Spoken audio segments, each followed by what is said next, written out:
said, I'm an unauthorized story answer. 28 treatments. I'm a survivor of radiation treatments, and I'm out here in the desert. I'll be doing a little drumming for you to set the mood, and then we'll go looking for the Swinson hawks. There's been poachers out here poaching, but we're going to try to keep an upbeat presentation today and let you tune in to what's happening here in the East Mesa of Las Cruces, New Mexico. So let me put this right here in front of me, and hopefully it'll stay for a little bit. So I like to do some drumming for you. I have a shamanic group that meets that I facilitate, a diverse group of people with shamanic training of various sorts. My training is in core shamanism, Michael Harner. You can get his videos, etc. We just tilt it a little bit.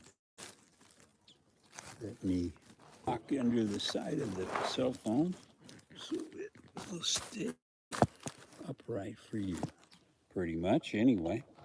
All right, I'm under a hackberry tree here in the East Mesa, Las Cruces, New Mexico. Start with a little music. Om Dam No.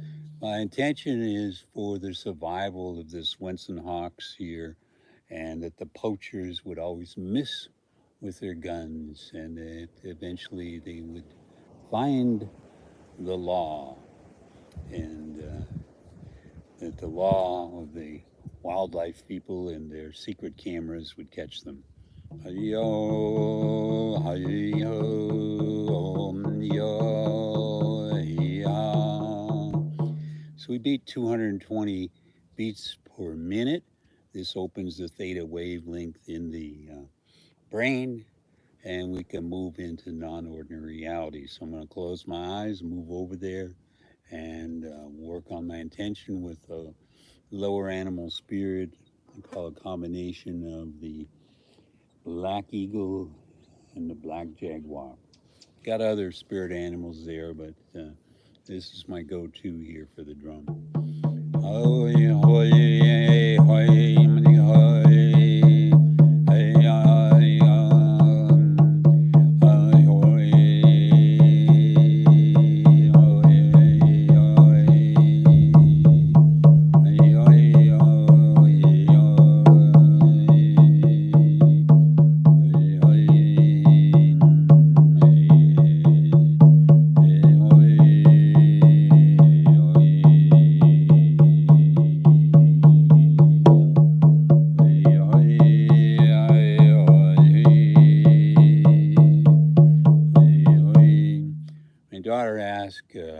She does the ayahuasca practice and the drumming practice in Canada, and she asked me to explain the 7 directions.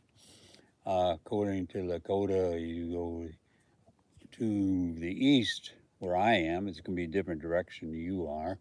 The east, there, the sun is rising, so we're going to call that the earth. And to the north is the air. To the south is the water of the various oceans. You got to go pretty far here to find them, but that's okay. It's a spiritual journey. And behind me to the west would be where the sun is set. So the sun is going to shine all day and set in the west. And I'm directly on those cross lines right now.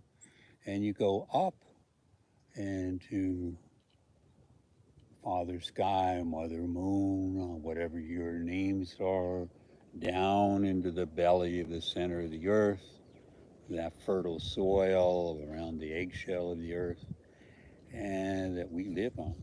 And inside, you go in. So that's the 7 directions, the 4 cardinal directions, the up and down, and the in. So hang in there. You notice every time I come in and out, I'm singing a different song. So,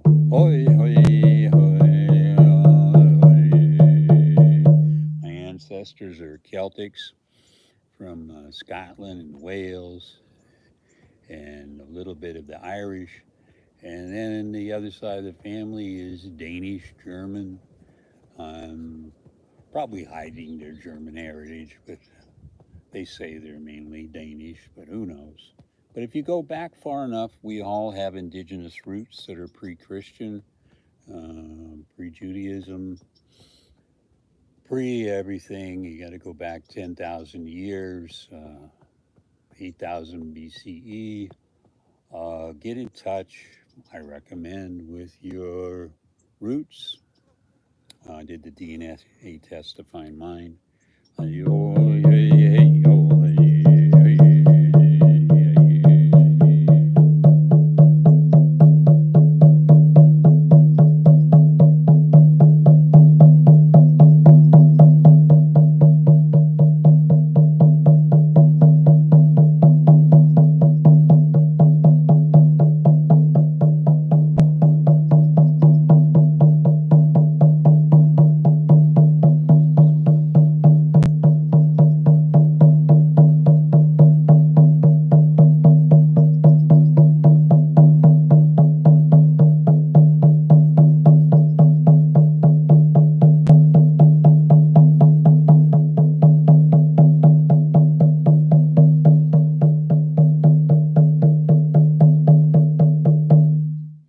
So it's been about 2 weeks that I've been able to walk again in the desert, stand up again. A week ago, I was in California for the end of my first year of 3 years shamanic training in the core shamanism. If you want more drumming, go to YouTube and get the Michael Harner or Sandra Ingerman drumming tapes.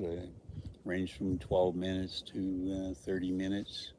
And there's a 20-minute one. And they're singing along with either one drum or multiple drums. And I encourage you to do that if you so choose. So let's pack up here and get ready to move. Go find those hawks. And hopefully there's some still alive out there. And I was a protector of the hawks when I was a professor before I retired at New Mexico State University. And the administration was doing everything they could to kill the hawks that were on the main campus and on the golf course. And the people that worked for facilities were kind of divided, but many of them I know cried tears because they told me, and they shared some tears when we used to talk about it. And there you go. This is a knife I made. Well, I didn't make it. I found it. The kind of the template of the knife had fallen out of somebody's pickup truck. You can see it's kind of rusted here, and I sharpened it up and made a wooden handle, wrapped it in a leather strap, and now it's my go-to knife for walking in the desert. So sometimes I pick up these stones that are shaped like a heart just to remind me that there's some beauty and joy and wonderment here in the desert. All right, so let's crawl out of this shade of this wonderful hackberry tree and start our journey through. Excuse the groaning, but at age 75, it's a bit hard sometimes to get up and move about. I bumped into a hackberry branch. So this is the last remaining hackberry on the upper part of the East Mesa. There's a few more if you go to one of the other stock ponds. This is on the west berm of the stock pond near where I live at Aldrich and Dunn. And you can see here that people have been kind of cutting back the branches, stomping them down so that their ATVs can move through here. And let's see, where is that button to turn things around? Let me step in the shade here a little bit. I know there's a button, and where is it?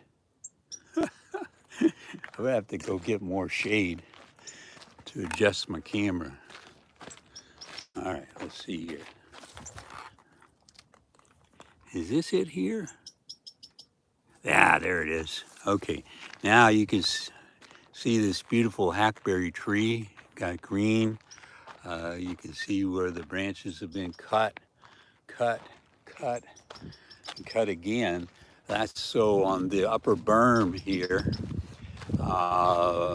lookouts can come and avoid being caught as they do target practice. Couch in the distance, there's another burning site. Sometimes they light up the whole trees of the pond that are left here and have their merriment. So it's a combination of, like in high school, you have a gang that's got their guns and shoot them up, and another gang that's got their drugs. But I like to focus on the beauty here, because when the monsoon comes, this will all fill up with water. And symbol of New Mexico, the spadefoot toad will come up out of the ground.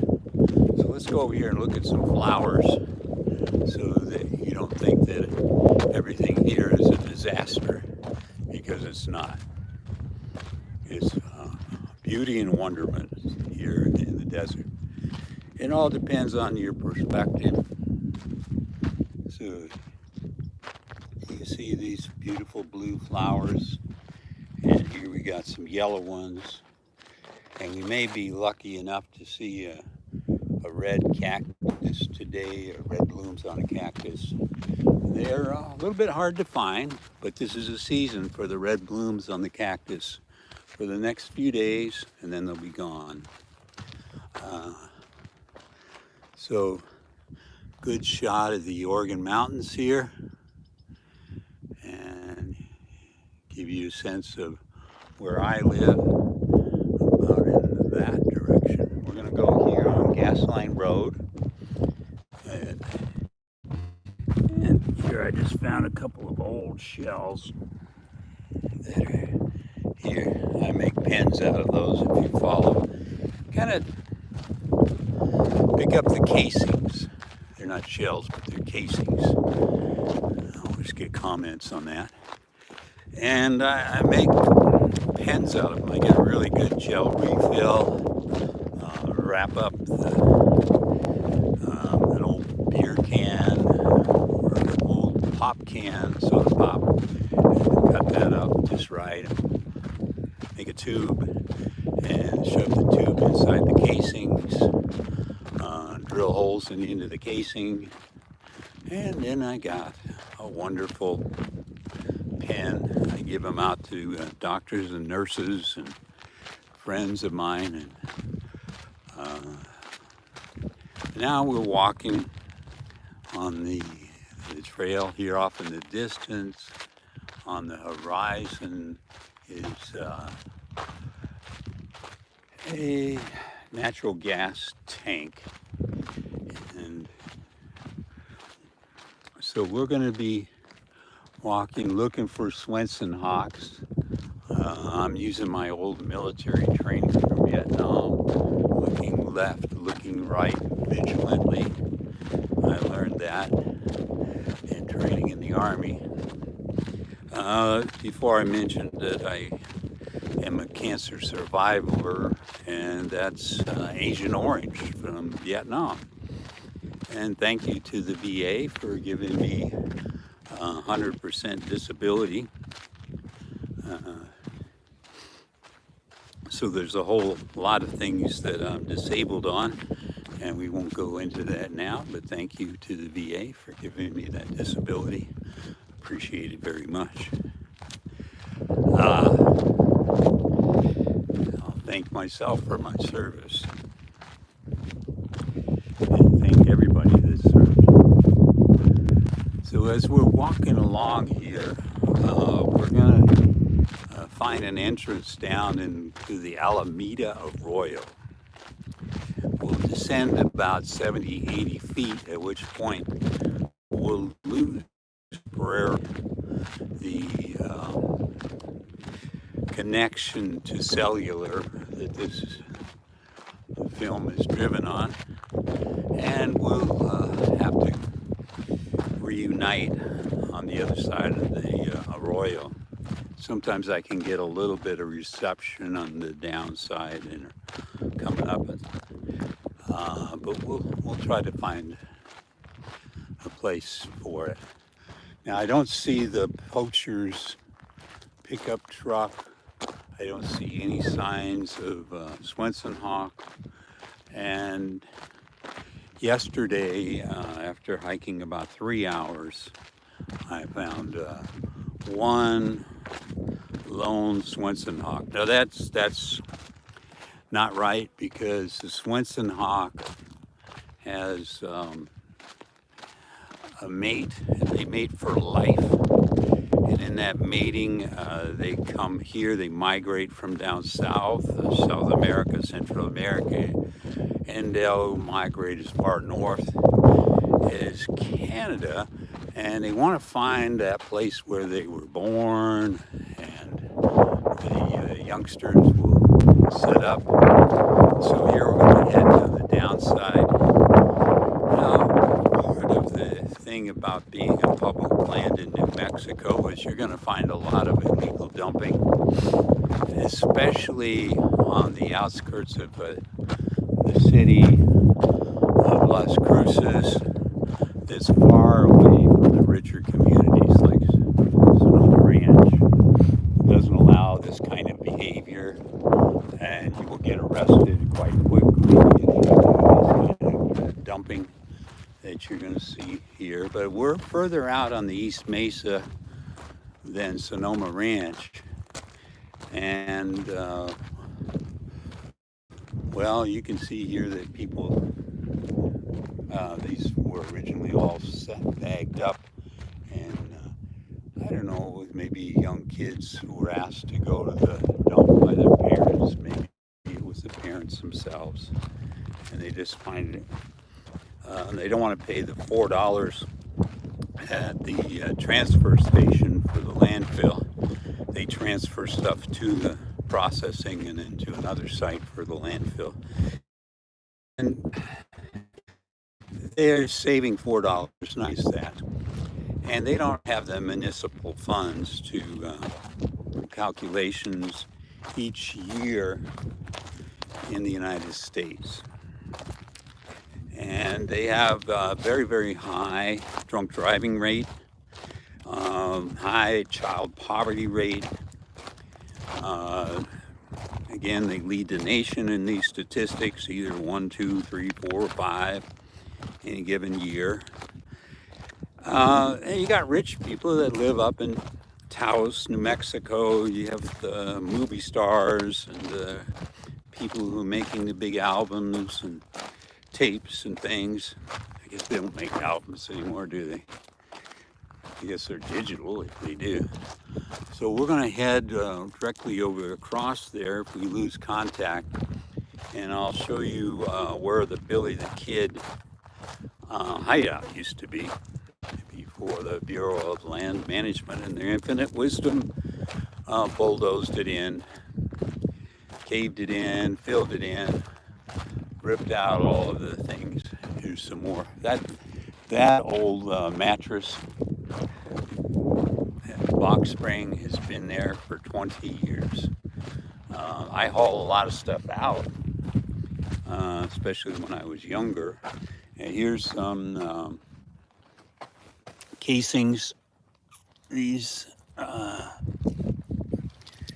good for making pens, but they also could be somebody's weapon that's used to shoot down hawks. By the way, they're fingerprinting these casings. I'm not worried about removing evidence because I'm not sure the people I talked to, there's a nice view of the Oregon Mountains there. I'm not sure the people I talked to out here weren't in fact themselves the poachers. It's because when I walked up and talked to them, they were like, "What are you doing here? Why are you here?" And I said, "I'm here for the hawks." "Well, so are we." You know, and I'm looking in his pickup truck and huddled there in the back seat as if I can't see them, but I could. There's somebody, and it looked at me like somebody that has a big rifle. And the guy who's talking to me, "What are you doing here?" He's got a 6-shooter on his hip, like he's Billy. And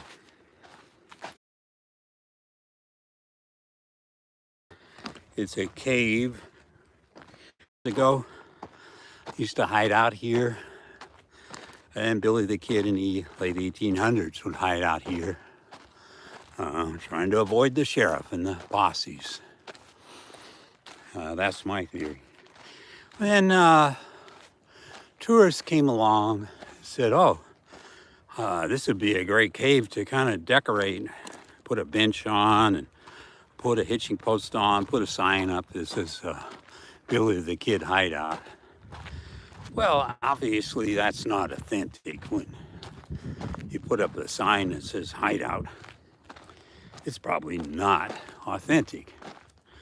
Well, we can see here that with these ATVs and mobile homes, motor homes coming up here, it would come right here, and here you can see where they've been making donuts.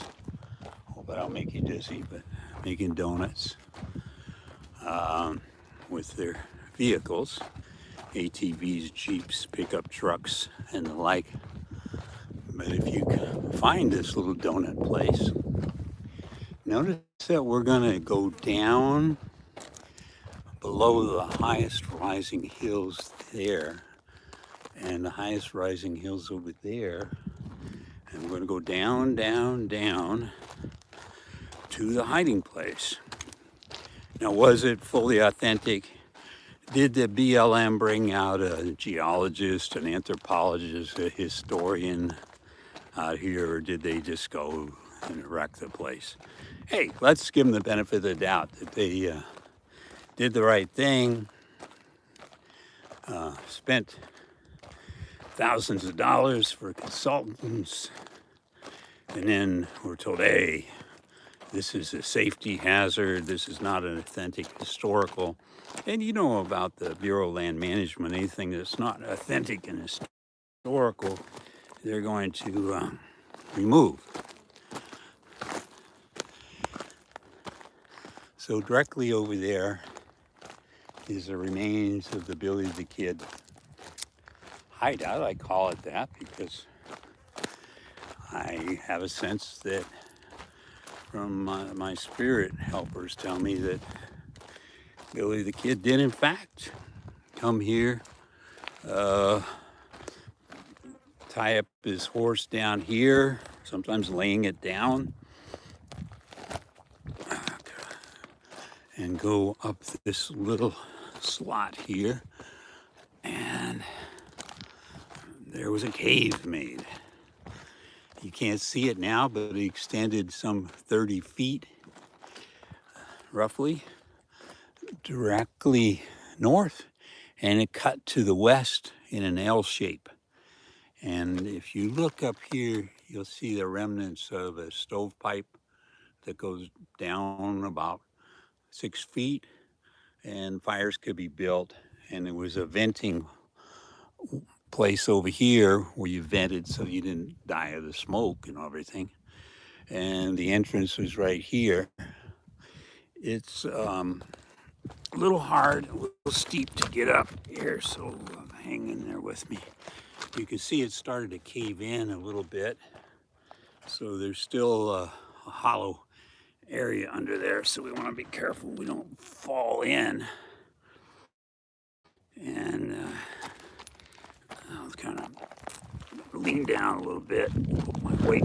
Metal, piece of metal, that's a stovepipe. You see that hole? That's where it started to cave in. But when I came, you could crawl back around here, and it curved all the way under this smaller arroyo. But if you look around, it's well hidden, very well hidden. And I, for one, appreciate that. You can see where there's tire tracks from the BLM equipment, where they came down in this direction. And it was around here that I confronted potential poachers the other day. Now let's take a 360 and see if there's anything going on. Now if we look again, there's something over that rise here. It could be the poacher's vehicles, it could be some abandoned vehicle. We're gonna walk over there and politely ask a few questions. So, may not be the brightest thing David Boje has ever done, but I like to, guns don't really scare me much. I've heard my share of gunfire with my service in Vietnam. So we're still on this trail. You can faintly see where vehicles have been going up, and you can really see it there, where vehicles are going up and down the hill. And I hope we're still live as we go and talk to these people politely, looking for the Swinson hawks or the poachers or both. And now I don't see them anymore. Where did they go? That's weird. They were here a second ago. I'll go up a little higher, see if I can spot them.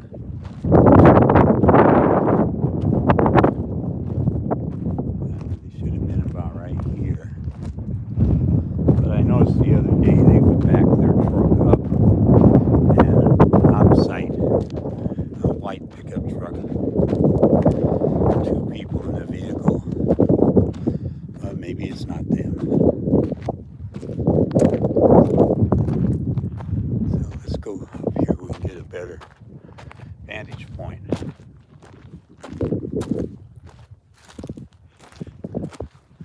It's one of the higher little mounds in the Alameda on the south side.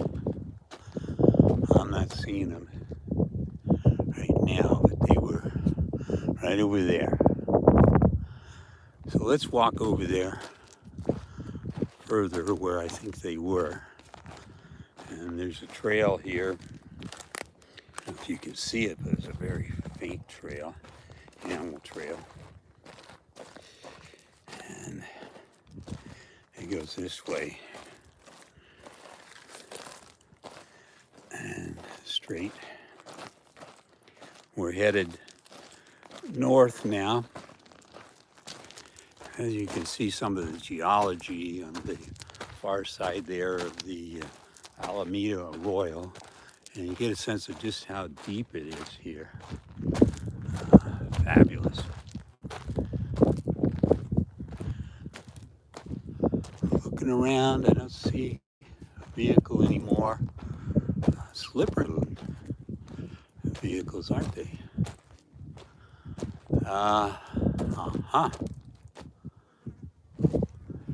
Well, good news is it looks like I won't get shot today.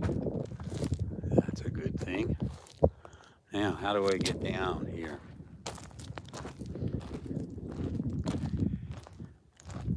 We're going to go down into the bottom part of the Alameda Arroyo and see if we can get on top of this other rise here.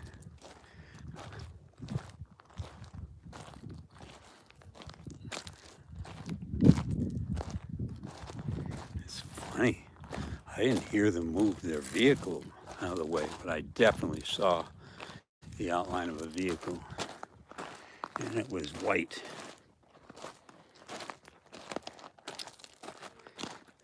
So I'm zigzagging, which you got to do when it's this steep, and headed down to the base of this little run.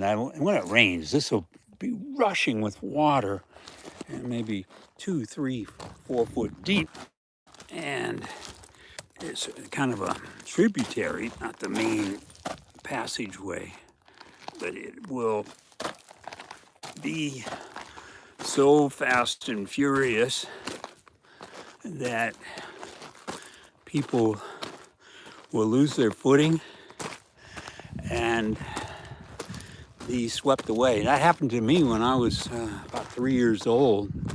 Fell in an irrigation ditch in Washington State, and thank goodness my neighbors saved me. My dad had a good solution for that. I think it's child abuse today, but he put in electric cattle fencing around where he'd built the house and moved it onto a basement right next door to Grandpa Boje's. And so when I went out to play, I would get electric shocks on the cattle fence that he put up. Well, I learned pretty soon never to go outside the yard. And for many years, I didn't. And maybe it affected my sense of caution in the future, but not much. I seem to still be the adventurer who goes out of the yard and out into the wild. I love it out here.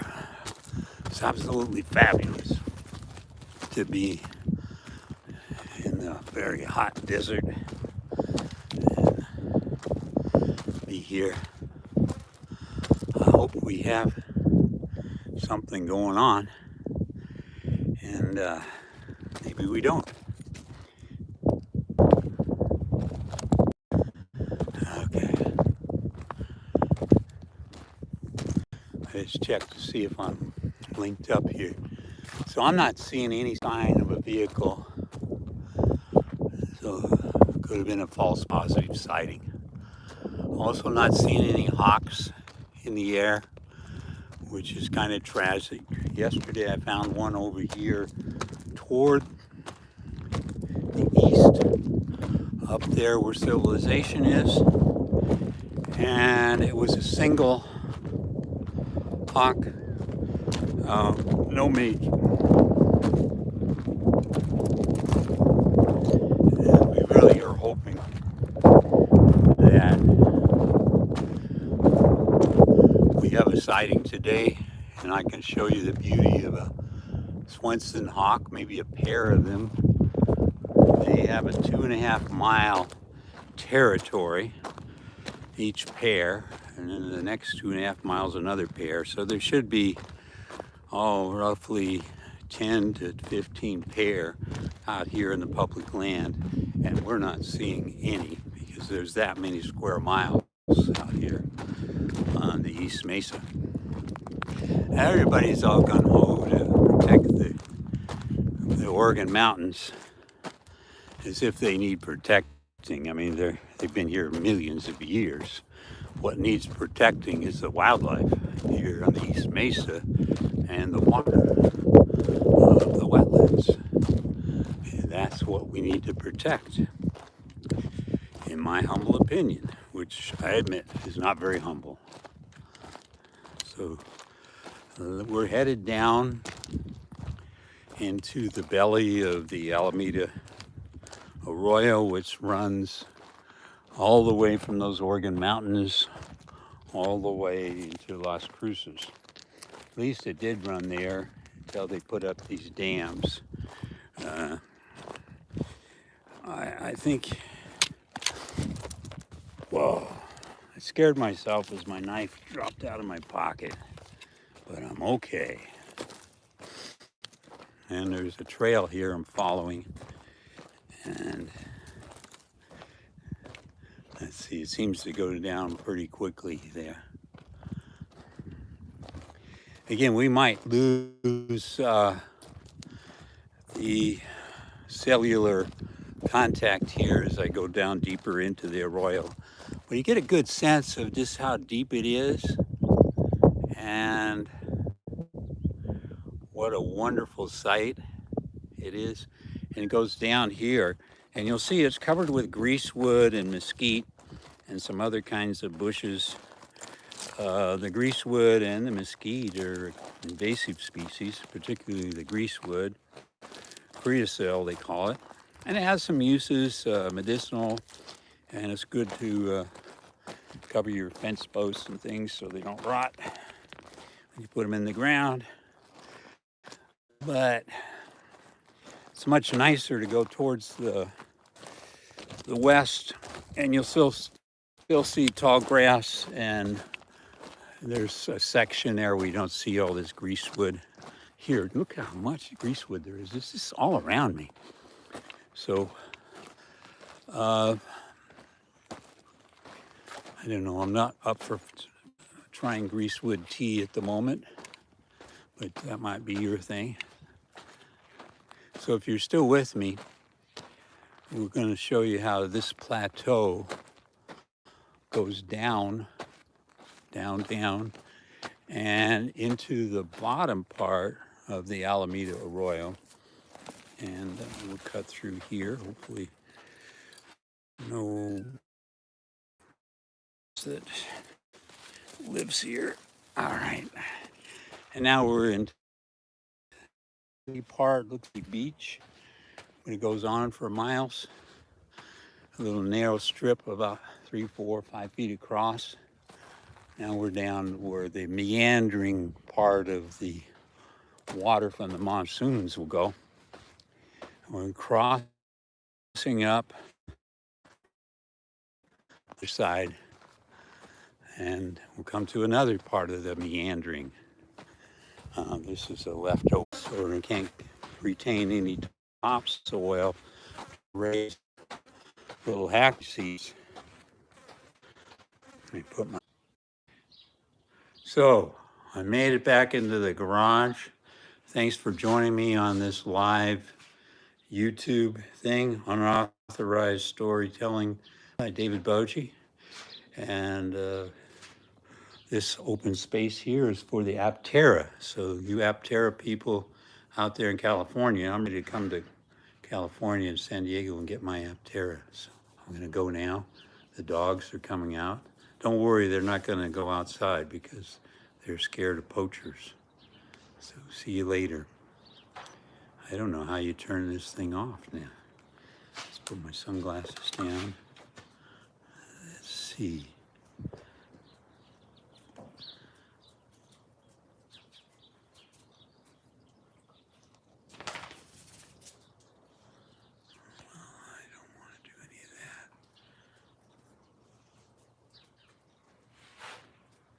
Push the X.